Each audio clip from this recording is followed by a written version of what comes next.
ಲೋಕಸಭೆ ಚುನಾವಣೆಗೆ ಇನ್ನೇನು ಕೆಲವು ದಿನ ಬಾಕಿ ಇದೆ. ಪ್ರಜಾಪ್ರಭುತ್ವದ ಅತಿದೊಡ್ಡ ಹಬ್ಬದಲ್ಲಿ ಹೆಚ್ಚಿನ ಸಂಖ್ಯೆಯಲ್ಲಿ ಮತದಾರರು ಭಾಗಿಯಾಗಬೇಕು ಅಂತ ಚುನಾವಣಾ ಆಯೋಗ ಸರ್ಕಾರಗಳು ಸಾಕಷ್ಟು ಕಸರತ್ತನ್ನ ಮಾಡ್ತಾನೆ ಇದೆ. ಇದೆಲ್ಲದರ ಬೆನ್ನಲ್ಲೇ ತಮ್ಮ ಜವಾಬ್ದಾರಿ ಹೀಗಿದೆ ಅನ್ನೋದನ್ನ ವೃದ್ಧ ದಂಪತಿ ಪ್ರತಿ ಚುನಾವಣೆಯಲ್ಲೂ ಕೂಡ ತೋರಿಸಿ ಮಾದರಿಯಾಗಿದ್ದಾರೆ. ಹಾಗಾದ್ರೆ ಯಾರವರು ಹೇಗೆ ಸುದ್ದಿಯಲ್ಲಿದ್ದಾರೆ ಅಂತ ಬನ್ನಿ ನೋಡ್ಕೊಂಡು ಬರೋಣ. ಮತದಾನ ಮಿಸ್ ಮಾಡೋದೇ ಇಲ್ಲ ಈ ವೃದ್ಧ ದಂಪತಿ. ತಪ್ಪದೇ ವೋಟ್ ಮಾಡಿ ಅಂತಾರೆ ಈ ಶತಾಯುಷಿಗಳು.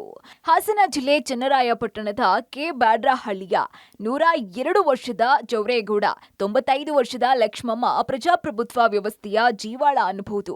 ಈ ಹಿರಿಯ ದಂಪತಿ ತಪ್ಪದೆ ಮತದಾನ ಮಾಡಬೇಕು ಅನ್ನೋ ಸಾಮಾಜಿಕ ಜವಾಬ್ದಾರಿಯನ್ನ ಚಾಚೂ ತಪ್ಪದೆ ಪಾಲಿಸಿಕೊಂಡು ಬರ್ತಿದ್ದಾರೆ. 1950ರಲ್ಲಿ ಮದುವೆಯಾಗಿರುವಂತಹ ಈ ಜೋಡಿ ಈಗಲೂ ಮಿಸ್ ಮಾಡದೆ ವೋಟ್ ಮಾಡ್ತಿದ್ದಾರೆ. ಅಜ್ಜಿ ಲಕ್ಷ್ಮಮ್ಮ ಮತಗಟ್ಟೆಗೆ ಹೋಗಲಾರದೆ ಈ ಬಾರಿ ಮನೆಯಿಂದಾನೇ ಹಕ್ಕನ್ನ ಚಲಾಯಿಸ್ತಾ ಇದ್ದಾರೆ. ಜವರೇಗೌಡ ಅವರು ಅಕ್ಷರಸ್ಥರಾಗಿದ್ದು ಈ ವಯಸ್ಸಿನಲ್ಲೂ ಮತದಾನ ಮಾಡುವ ಮೂಲಕವೇ ಮತದಾನದ ಮಹತ್ವವನ್ನ ಸಾರ್ತಿದ್ದಾರೆ. ನಮ್ಮ ಸರ್ವಿಸ್ ಆಗ್ತೋದ್ರಿಂದ ಒಬ್ಬ ತಪ್ಪಿಸಿಲ್ಲ, ಯಾರು ಬಂದರೂ ಆಗ್ತಾ ಇದ್ವಿ. ಯಾಕೆ ತಪ್ಪಿಸ್ಬೇಕು ಪಾಪ, ಯಾರು ಬರ್ತಾರೆ ಬರಲಿ. ನಮ್ಮ ಭಕ್ತಿ ನಮ್ಮದು, ಅವ್ರ ಭಕ್ತಿ ಅವ್ರದ್ದು. ಮತ್ತು ಮುಂದರಿಬೇಕಲ್ಲಪ್ಪ ರಾಜ್ಯ. ಓಟ್ ಹಾಕಿ ಅಂತ ಹೇಳ್ತೀವಿ, ಪಾಪ ಅವರ ಭಕ್ತಿ ಏನೈತೋ. ಇನ್ನು ಹೊಳೆನರಸೀಪುರ ವಿಧಾನಸಭಾ ಕ್ಷೇತ್ರ ವ್ಯಾಪ್ತಿಯ ಇದೇ ಗ್ರಾಮದ 100 ವರ್ಷ ವಯಸ್ಸಿನ ಕಾಳಮ್ಮ ಕೂಡ ಮತದಾನದಿಂದ ಹಿಂದೆ ಉಳ್ಕೊಂಡಿಲ್ಲ. ಮತದಾನ ಅಂದ್ರೆ ನಿರ್ಲಕ್ಷ್ಯ ಮಾಡುವವರು, ಮತದಾನದಿಂದ ದೂರ ಉಳಿಯುವವರು ನಮ್ಮನ್ನ ನೋಡ್ ಕಲೀರಿ ಅಂತ ಎಚ್ಚರಿಸುವ ಕೆಲಸವನ್ನ ಮಾಡ್ತಿದ್ದಾರೆ.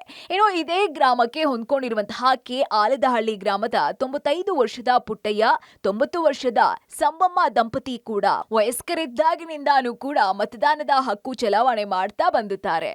ಮಮ್ಮ ಕರ್ಕೊಂಡೋಗಿ ಹಾಕ್ತಾನೆ. ಯಾವಾಗಲೂ ನಾನು ಮನಸ್ಸಲ್ಲಿ ತಪ್ಪಿಸ್ಕೊಂಡಲ್ಲ, ಹಾಕ್ತಲೇ ಇದ್ದೀನಿ ನಾನು. ಓಟ್ ಹಾಕ್ತಾರೆ, ಹಾಕ್ತೀನಿ, ಹೇಳ್ತೀನಿ ಹಂಗಂತವ. ಅನುಕೂಲ ಏನು ಮಾಡಿಕೊಟ್ಟಾರೆ. ಎಲ್ಲ ಊರಲ್ಲೂ ನೀರು ಬರ್ತಾವೆ, ನಮ್ಮೂರಲ್ಲಿ ನೀರೇ ಬರೋಕ್ಕಲ್ಲ. ಎಲ್ಲರೂ ಏನು ಮಾಡ್ತಾರೆ, ಓಟ್ ಹಾಕಿದ್ರೆ ಇಲ್ಲಿ ಗಂಟೆ ಕ್ಲೋಸ್ ಆಗಿ ಹಾಕಿ ನಾವು ಹಾಕ್ಲೇಬೇಕು. ನಮ್ಮಿದ್ದಂಗೆ ಹಾಕಬೇಕು. ಓಟ್ ಹಾಕೋದ್ರೆ ನಮ್ಮ ಒಂದು ಹದ್ದು ಬಸ್ತು ಅಷ್ಟೇ, ಹಾಕು ಅಂತ ಹೇಳ್ತೀವಿ. ಇನ್ನು ಸಣ್ಣ ಪುಟ್ಟ ನೆಪ ಒಡ್ಡಿ ಮತದಾನದಿಂದ ದೂರ ಉಳಿಯುವ ಅದೆಷ್ಟೋ ಮಂದಿಯ ನಡುವೆ ಹಳ್ಳಿಗಾಡಿನ ಈ ಹಿರಿಯರು ಖಂಡಿತ ಮಾದರಿಯಾಗಿದ್ದಾರೆ. ಇವರಂತೆಯೇ ಪ್ರತಿಯೊಬ್ಬರು ವೋಟ್ ಹಾಕೋದನ್ನ ಮರೀದೇ ಹೋದ್ರೆ ಅಭ್ಯರ್ಥಿಗಳ ಸೋಲು ಗೆಲುವಿನಲ್ಲಿ ಪ್ರಮುಖ ಪಾತ್ರ ವಹಿಸಬಹುದಾಗಿದೆ. Shashidhar BC, public TV, Hassan.